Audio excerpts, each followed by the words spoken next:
Dalam sejarah industri game, ada momen ketika teknologi bukan lagi sekedar perlombaan spesifikasi, bukan lagi tentang siapa yang punya grafik paling realistis, siapa yang punya prosesor paling cepat, atau siapa yang bisa memproduksi game paling besar. Ada satu masa ketika industri game tiba-tiba berputar arah, dan pusat dari perubahan itu adalah sebuah mesin kecil, simple, bahkan terlihat ketinggalan zaman, Nintendo Wii. Sebuah konsol yang tidak seharusnya sukses, tapi justru menjadi salah satu konsol paling fenomenal dalam sejarah. Hari ini, kita akan melihat bagaimana sebuah perangkat yang bahkan tidak punya kemampuan HD, yang performanya kalah jauh dari pesaingnya, justru mampu mengguncang dunia gaming dan meninggalkan warisan yang bertahan sampai hari ini. Inilah cerita lengkap tentang Nintendo Wii, sebuah konsol yang membuktikan bahwa game bukan soal kekuatan, tapi soal perasaan.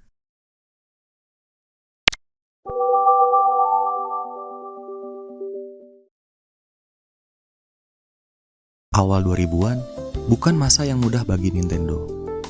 GameCube tampil bagus, tapi tidak cukup kuat untuk mengalahkan PlayStation atau Xbox. Pasar mulai berubah, grafik semakin realistis, dan konsol menjadi semakin kuat. Tapi Nintendo tidak memiliki sumber daya sebesar Sony, tidak punya mesin marketing sebesar Microsoft. Perusahaan legendaris ini berada di persimpangan jalan, ikut bertarung di spesifikasi atau menciptakan jalur baru.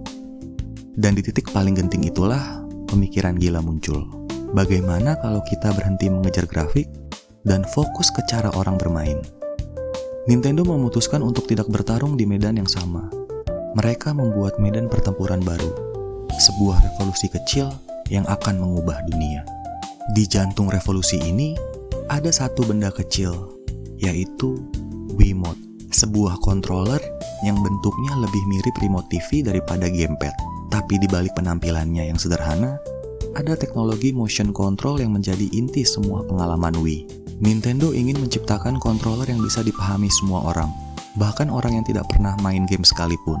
Tekan tombol, ayunkan tangan, dan game membaca gerakanmu. Sederhana, intuitif, dan luar biasa memikat.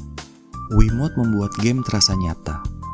Kalau kamu ayunkan stick, jadi tenis. Kalau kamu gerakan tangan, jadi pedang. Kalau kamu miringkan controller, jadi setir mobil. Teknologinya tidak sempurna, kadang tidak akurat, tapi justru itu yang membuatnya hidup. Ada rasa chaos yang menyenangkan ketika bermain bersama. Wiimote adalah jantung dari Wii, dan tanpa benda kecil ini, Wii hanya akan menjadi GameCube dengan casing baru.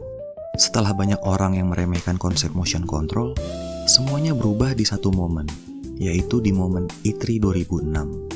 Shigeru Miyamoto naik ke panggung dengan Wiimote di tangan, dan dia mulai bermain. Tenis, golf, bowling, gerakannya sederhana, tapi penonton terpukau. Untuk pertama kalinya, video game bukan hanya sesuatu yang dilihat, tapi sesuatu yang dirasakan. Ruangan E3 penuh sorakan, dan dalam satu hari, Nintendo berhasil mengubah persepsi dunia. Wii bukan sekedar konsol, Wii adalah pengalaman baru. Di bulan November tahun 2006, Nintendo Wii resmi dirilis dan langsung menjadi hits di dunia. Toko-toko penuh antrian, unit habis dalam hitungan menit, harga bekas bahkan lebih mahal dari harga resmi. Ada keluarga yang beli Wii bukan karena mereka gamer, tapi karena mereka ingin bermain bersama. Wii Sports, game yang dibundling gratis, menjadi salah satu game paling banyak dimainkan sepanjang sejarah. Sebuah set game sederhana, tapi cukup untuk membuat dunia jatuh cinta. Itulah keajaiban Wii, konsol yang membuat semua orang ingin bermain. Di era ketika PlayStation 3 dan Xbox 360 saling serang soal grafik dan kekuatan, Nintendo memilih jalan berbeda. Mereka tidak peduli resolusi HD, tidak peduli shader atau pixel count, tidak peduli teraflop. Nintendo hanya peduli satu hal, bagaimana membuat game yang menyenangkan. Inilah filosofi yang membuat Wii unik, murah, sederhana, menyenangkan, bisa dimainkan bersama, cocok untuk semua usia. Wii bukanlah konsol yang dirancang untuk gamer hardcore, tapi untuk orang-orang yang ingin tertawa, bersantai, dan menikmati momen. Nintendo tidak mencoba menang dalam pertarungan grafik. Mereka menciptakan kategori baru, dan mereka menang telak. Walaupun Wiimote adalah bintang utamanya, game-gamenya tetap memegang peran besar dalam kesuksesan Wii. Ada game Wii Sports, yaitu salah satu game fenomenal yang mengubah cara dunia memandang video game. Lalu ada Mario Galaxy 1 dan 2, yaitu platformer revolusioner yang sampai sekarang masih dianggap masterpiece. Lalu juga ada The Legend of Zelda Twilight Princess, salah satu launching title terbaik Nintendo. Lalu juga ada New Super Mario Bros. Wii, game keluarga paling seru untuk dimainkan bersama. Dan masih banyak game-game lain yang membuat Nintendo Wii bertahan dengan identitasnya sendiri. Di saat pesaing memamerkan kekuatan grafis, Wii memamerkan desain gameplay.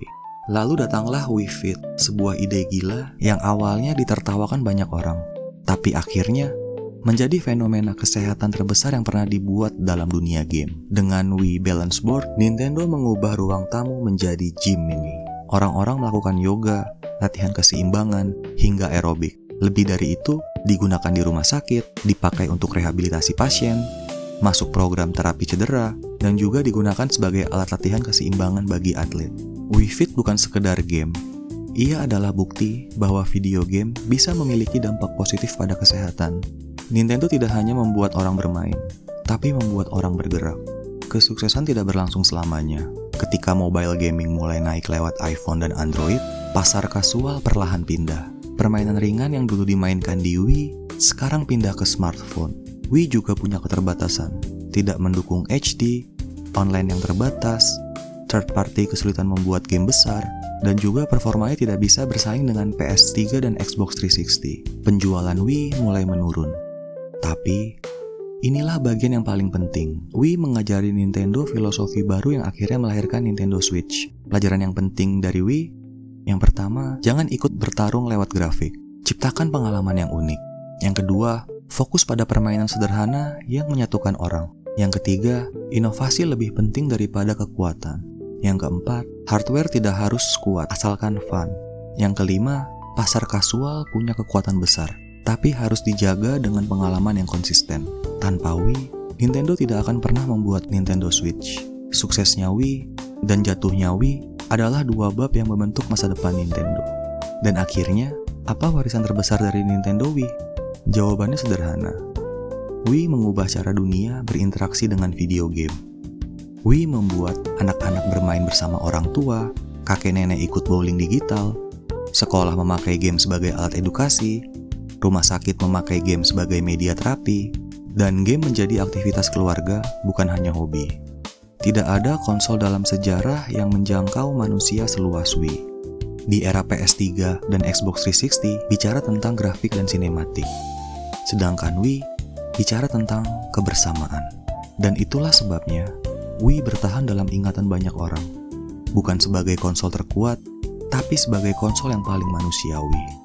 Nintendo Wii bukan konsol yang paling kuat, bukan konsol tercanggih, bukan konsol dengan grafik terbaik, dan bukan konsol dengan game third party terbanyak.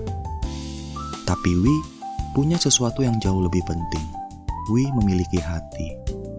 Wii adalah konsol yang mengingatkan kita bahwa video game bukan hanya tentang kompetisi, tapi tentang momen-momen sederhana yang membuat kita tersenyum.